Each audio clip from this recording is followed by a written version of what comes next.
We welcome you back to Cheektowaga. There's your #1 seed, Patrick Bone III, getting loose. And the men's side of this bracket set to take to the lanes in the second as we update you on what's happening here in the Women's Cheetah Championship. We left you as Stephanie Nation began in the fourth. She went 9 spare, 9 spare. Carolyn Doran-Ballard did the same in the fifth. And we begin the sixth right now with Carolyn Doran-Ballard down 1.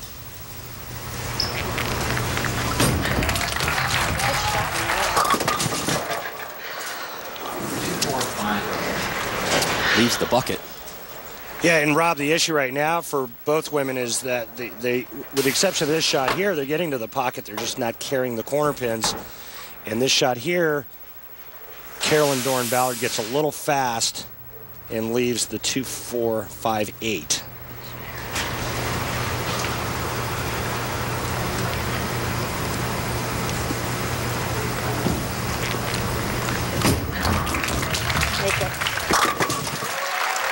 Takes care of the bucket. And time now for the Lumber Liquidators Know the Wood. And this, the Cheetah oil pattern we're all rolling on this week. This week's Cheetah pattern is 36 feet in length. Look for the women and the right-handers to play pretty straight in between the first and second arrow. All 3 southpaws, they're going to do the exact same thing on the opposite side of the lane. This week, the middle part of the lane was out of play. 36 feet is the length of this oil pattern.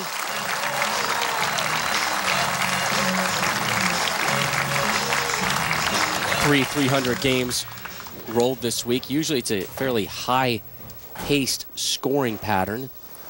It's been fairly true to form this week. Well, with the adjustments that the tour has made to all of the oil patterns this season, the scoring pace has come down a lot from last season as Stephanie Nation trips the 4-pin in the 6th frame to maintain a 5-pin lead.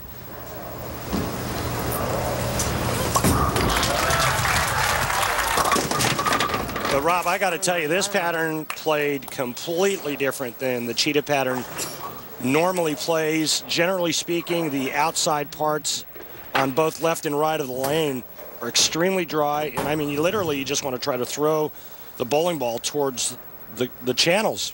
But this week was not the case. You could not do that. There was not a lot of friction outside first arrow. So the players had to try to play fairly straight in between first and second arrow on both sides of the lane. Nation picks up the spare in the 7th.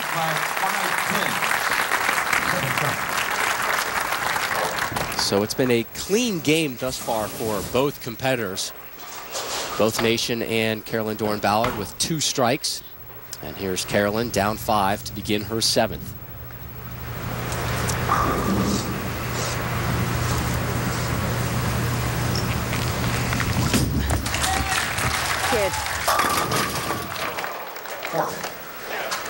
And right now, Carolyn is kind of stuck in the in-between, a little bit to the right. Her bowling ball hangs. She gets it going up the lane just a pinch, and she goes a little high, leaving the 4-pin. So she is now trying to figure out how to fine-tune it to get it to face the 1-3 pocket consistently. She's been perfect on single-pin spare conversions this week. Looking to go 26 for 26. And she does. I like it. And the winners of all 6 singles Women's Series events will participate in the PBA Women's Series Showdown in a season-ending broadcast on ESPN, sponsored by the USBC. And Carolyn Doran-Ballard in already because Stephanie Nation has already won. Michelle Feldman won the 2nd and 3rd events. That's why you saw Missy Bellander, the runner-up last week, also moving down to the Women's Series Showdown. There's the strike for Carolyn, a much-needed one at this juncture. Yeah, and that's a good time for it in the 8th frame, setting up the 9th and 10th. You know, this is Stephanie Nation's game here to win or lose, because if she strikes out, it doesn't matter what Carolyn Doran-Ballard does. I don't want to pat ourselves on the back too much, Randy, but You know, you and I, last time we had Stephanie Nation on television, we were promoting the fact that she's looking for a job at the USBC in Arlington. She got it, production assistant, but we're not done there yet.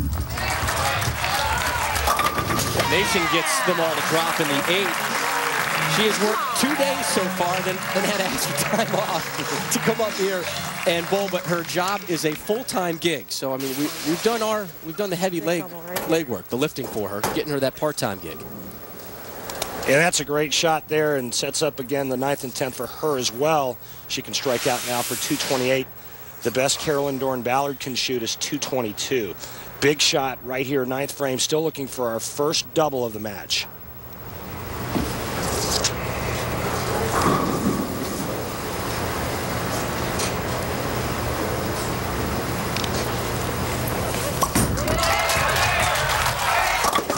And she gets her second strike on that left frame, 4th overall. Come on. Doesn't matter how. Doesn't matter how. Come on. Well, there's an old saying in bowling, Rob, it's not how, it's how many. And she's going to take this one, as would anybody else. That's a big-time double, setting up the 10th frame for her. Carolyn Doran-Ballard now in a must-strike situation, 9th frame, trailing by 16.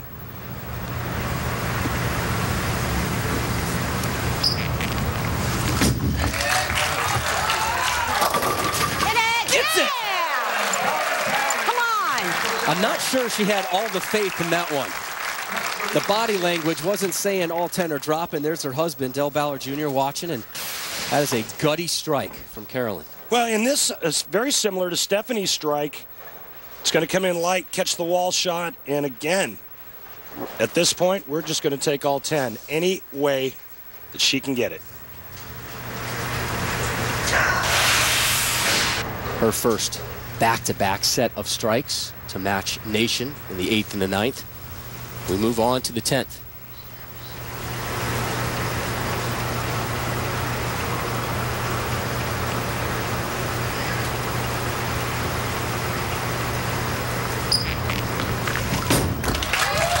My first one. Looks nice. Yeah!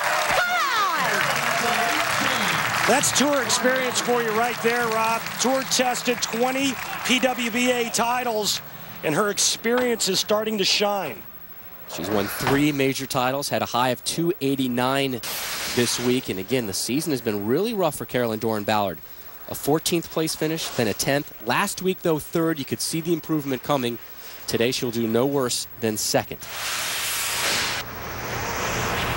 Again, she can max out at 222 if she gets 2 more strikes to put the pressure on the younger Stephanie Nation, who could max out at 228.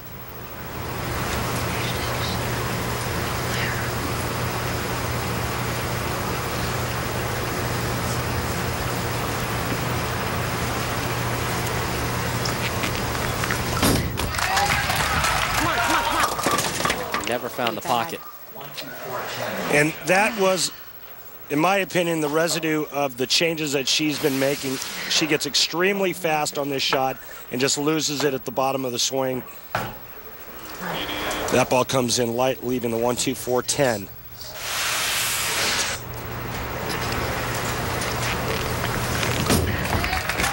Catch it. Yes. Great pickup. Rob, that's huge because that spare there forces Stephanie Nation to get the first strike to win. Anything less, Carolyn Doran-Ballard wins. If Carolyn would have missed that, say she gets 9 out, we could have had a tie with a 9 spare strike from Stephanie Nation. Huge, huge conversion. Now Stephanie Nation must strike. If she gets 9, she'll lose by 1.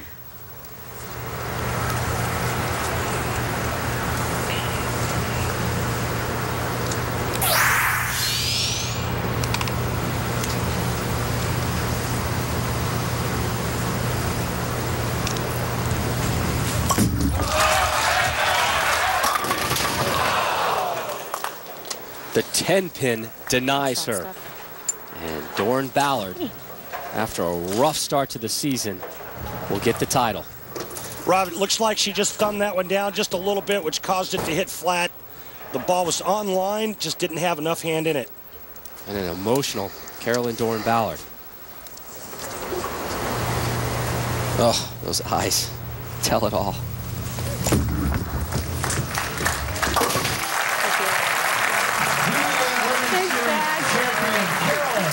And you heard Carolyn saying thanks, Dad.